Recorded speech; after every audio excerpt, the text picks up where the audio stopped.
People seem to forget, if you change today, today will change your life. 3, 2, 1, and we are live. Welcome to the next episode of the Self-Belief Chief podcast. You're here with life and performance coach David Hulman. And on this week's episode, I wanted to talk a bit about something which is very common across many, many different fields that I help people in, whether it's in relationships or sales or business or whatever it is. There's such a desire for us to build rapport, to build connection with people. Being able to build rapport and connection and, have conversation, deep, meaningful conversation, allows you to grow your business, allows you to meet the love of your life, allows you to grow your social circle. There's so many benefits to being able to build rapport, and yet there's so many people that come my way asking, actually, how do they build those connections? How do they build those bonds? Especially in a world now where we're all behind our phones, we're all behind a computer. Actually, opening dialogue, opening conversation, natural conversation, something we were born to do, has become so difficult, so complicated. And I think there's a very simple reason why it's become complicated. You see, I always believe we are what we consume. And what we consume is things that entertain us. Now, whether it's politics or watching politics on TV, whether it's reality TV, whether it's sport, whether it's whatever it might be that you watch or listen to, whatever you consume, it actually teaches you very, very poor techniques, strategies for building rapport that we don't even realise. You see, if you watch a political debate, it's people cutting over the top of each other. It's interruption. It's controversy. It's conflict in order to get over the top of each other. And sometimes that sort of thing is necessary in conversation. When you watch reality TV, it's exactly the same thing. It's conflict. It's interrupting. It's cutting people off, cutting people short. In many different areas in which places you watch or listen to whatever form of entertainment or however you are entertained, it actually teaches us very, very little about how to build rapport. Because, see, when it comes to rapport, the number one key ingredient is this: to listen.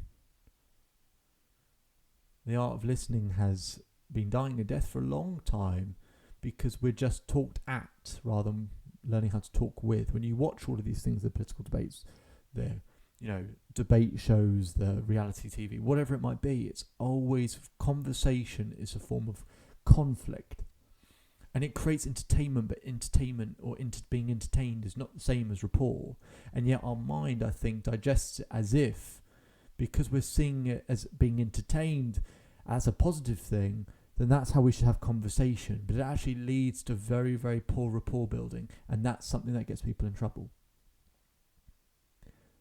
The difference is the ability and the capacity to listen, to digest information, and to respond. And I want you to think about actually how much listening do you do? I want you to think about certain people in your life. Are you really listening to them?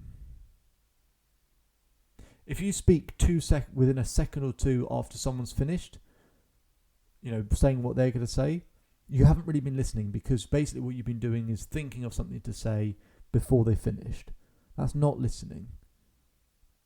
That's not processing information.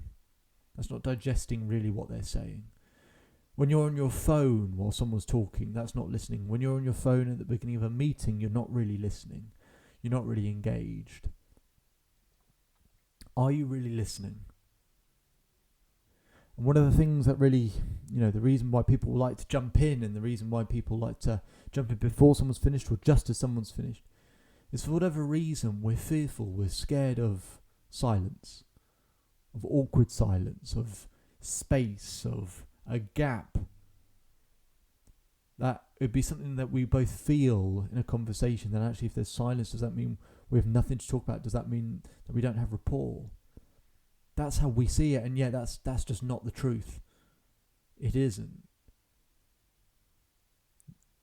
People love people who understand them.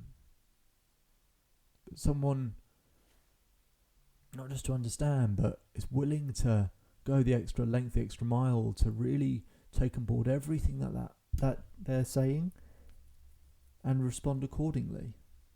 And what happens is you can really set yourself apart from the field if you actually just give yourself time to listen. You leave a space when they're finished to then think about what to say in return and see how that works for you. I think you'll be amazed.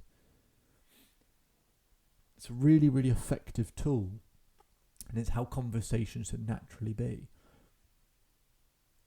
To prove a point in sales, when I was going through a period of really struggling to make sales, I was doing too much talking. And so one day I just made the decision, I'm just going to really lean back, I'm going to sit back and listen as much as possible. I had one conversation where I didn't speak for 43 minutes. But by the end of the conversation, the person was totally in, and I was shocked. I said, well, you've really, really helped me. And I was thinking, I haven't said a word. But I was willing to be patient. I was willing to listen. I was willing to try and understand. And all of a sudden, people would pay me for my services. That's the power of really listening.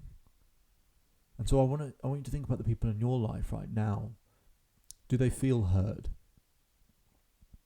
If you're being truthful to yourself, are you really listening? There are some people you're probably listening to very carefully. Maybe there are some others in your life where you're not really paying attention at the moment. You're not really listening. I want you to have a think about that. And I want you to think about how you can listen better. I always find it useful to ask questions, just allow the person to open up and carry on what they're talking about. Some people talk and then they feel like, oh, actually, maybe I need to stop now.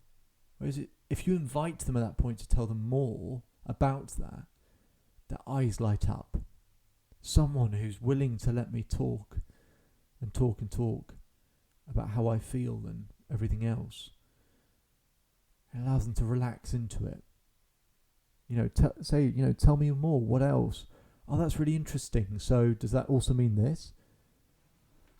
Invite them to say more about what they're talking about, because that shows that you've been listening. It shows that you have an interest in what they're saying and you think that they are interesting. Allow them to be who they are, and the way to do that is to listen. And that's how you build rapport.